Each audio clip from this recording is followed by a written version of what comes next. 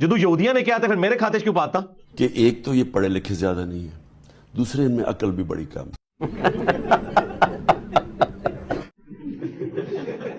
کتنے جاہل ہیں یہ تو آپ بات کر سکتے ہیں کہ بتاؤ کدھر لکھا ہوا ہے, لیکن گستاخی کہاں سے ہوئی؟ گستاخی تب ہوگی جب میں کہوں بقول ان کے. دنیا کی تاریخ کی کتب اٹھا لیجئے, کسی یہودی نے رسول اللہ کو چھوکرا نہیں کہا. دیکھو یہودی ایجنٹ یہودیاں دفاع کر رہے تھے. اوے یہودی ایجنٹو, یہودیوں نے جتنے ہمارے نبی کو تکلیف دی ہیں سارے منافقین یہودی تو تھے, ایجنٹیاں کر دے انہوں نے.